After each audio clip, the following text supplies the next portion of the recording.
পাচলিৰ দাম নাপায় হাহাকাৰ কৃষকৰ ঝিঙৰ কৃষকে শাক পাচলিৰ উচিত মূল্য নাপায় খুৱাবলগীয়া হৈছে গৰুক আৰু যি সময়ত গুৱাহাটীকে ধৰি ৰাজ্যৰ বিভিন্ন প্ৰান্তত ৩৫ পৰা ৪০ টকাৰ তলত পাচলি পাবলৈ নাই তেনে সময়ত উৎপাদনথলীত কৃষকৰ হাহাকাৰ অৱস্থা ঝিঙৰ পাইকাৰী বজাৰত পানীৰ দৰত বিক্ৰী হৈছে কৃষকৰ উৎপাদিত শাক পাচলিসমূহ আৰু প্ৰতি কেজি বেঙেনা বন্ধাকবি বিক্ৰী হৈছে ১ পৰা ২ টকাত ফুলকবি ৰঙালাও মূল্য পাইকাৰী মূল্য ২ পৰা ৩ টকা কেঁচা মটৰ বিক্ৰী হৈছে ১০ পৰা ২০ টকাত আৰু ধাৰ ঋণ লৈ খেতি কৰি বিপদত পৰিছে এতিয়া এই সকল পাচলি ব্যৱসায়ী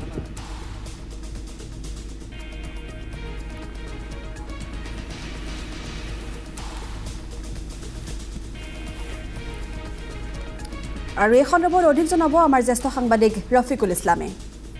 মই বৰ্তমান উপস্থিত আছো ঢিঙৰ ১ নং কান্ধলিমাৰীত আৰু কান্ধলিমাৰীত দেখা গৈছে যে খেতিয়কসকলে নিজৰ উৎপাদিত শাক পাচলি বিক্ৰী কৰিব নোৱাৰি তেওঁলোকে গৰুক খুৱাবলৈ আৰম্ভ কৰিছে দেখা গৈছে যে আপোনালোকে বেঙেনা গৰুক খুৱাই আছে কিন্তু আচলতে বজাৰত কিন্তু বহুত দাম আপোনালোকে কি কাৰণে আপোনালোকে এই কষ্ট কৰা খেতি এতিয়া এই ফসল আপোনালোকে গৰুক খুৱাই আছে আমাৰ বজাৰত ডিং বজাৰত কৰোঁ আমি আমাৰ ডিং বজাৰত প্ৰতি কেজি বেঙেনাৰ দাম এতিয়া ধৰক ১ টকাও নহয় এটা বেগত আপোনাৰ ৭০ কেজি ৮০ কেজি বেগ হয় আৰু তাৰ দাম ৫০ টকাৰ পৰা ৬০ টকা এটা বেগত দাম হয় আমি ইয়াৰ পৰা খেতি কৰি উপাৰ্জন কৰিছোঁ অহস্ৰ বেঙেনা হৈছে কিন্তু দুখৰ বিষয় এই যে আমি এটা লেবাৰে গোটেই দিনত আপোনাৰ ১০ বেগ মাল উঠাই ছিঙি লোড কৰিব পাৰে এটা বেগৰ দাম হৈছে তাত আপোনাৰ ৪০ টকাৰ পৰা ৫০ টকা ইয়াৰ পৰা কঢ়িয়াই নি ডিং বজাৰত এটা বেগ বেচিব লাগে আমাৰ ৬০ কেজি ৭০ কেজি বেগ বেচিব লাগে ৬০ টকা ৭০ টকা গতিকে আমাৰ হাতৰ পৰা উল্টাকে আৰু ৫০ টকা যায় বেঙেনাৰ ক্ষেত্ৰত ফুলকবি সেম ফুলকবি ২ টকা ৩ টকা ১ টকা কেজি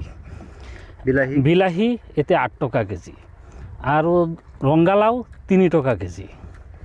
এনেকুৱা অৱস্থা মটৰ এতিয়া আপোনাৰ ২০ টকাৰ পৰা ২২ টকা ২৫ টকা এনেকুৱা আছে পাইকাৰী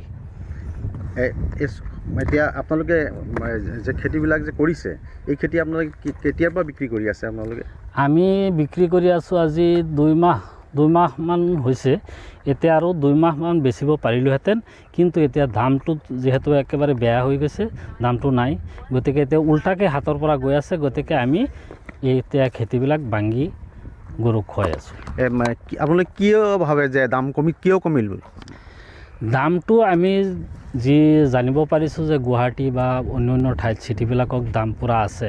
কিন্তু মধ্যভোগীয়েহে তাৰ মুনাফা লুটি আছে মধ্যভোগীয়ে মানে আমাৰ পৰা ১ টকা কেজি কিনি নি তেওঁলোকে দি ঠাইতেই বহি ১০ টকা ১১ টকা খুচৰা বেছি থাকে আৰু ধৰক ইয়াৰ পৰা নি আপোনাৰ নগাঁও গুৱাহাটী এইবিলাকত নি আৰু উচ্চ দামত বিক্ৰী কৰে কিন্তু আমি নেপাওঁ কৃষি বিভাগৰ মানুহ ইয়াত আহিছে নেকি কেতিয়াবা আহেনে কৃষি বিভাগৰ মানুহ আহে কিন্তু সেই যে কৃষি বিভাগৰ যিটো মাৰ্কেটিং বিভাগ আছিল মাৰ্কেটিং বিভাগৰ যিটো ট্ৰেন্সপৰ্টৰ তেওঁলোকে দিছিল যে ৩৫ পইচা আৰু পৰিবহণ মূল্যটো কিন্তু এতিয়া বৰ্তমান নাই আৰু সেইটো নোহোৱাৰ কাৰণে মানে বিশেষ অসুবিধা হৈ গৈছে এতিয়া ইয়াত যি বৃহৎ অঞ্চল চবৰে একেই অৱস্থা হৈছেনে চবৰে একেই অৱস্থা খেতিয়কসকলৰ অৱস্থা এতিয়া পানীত হাঁহ নচৰাৰ অৱস্থা এতিয়া খেতিয়কসকলৰ এনেকুৱা অৱস্থা হৈছে যদি আপুনি আজি ১ গাড়ী মাল নিলে তে সন্ধিয়া সময়ত পকেটৰ পৰা আৰু ১,০০০ টকা গাড়ী ভাড়া আৰু দি আহিব লাগিব হয় নিশ্চয় এইটো এক পৰিতাপৰ বিষয় যে কি হয় ৰফিকুল ইছলাম ধন্যবাদ জ্ঞাপন কৰিছোঁ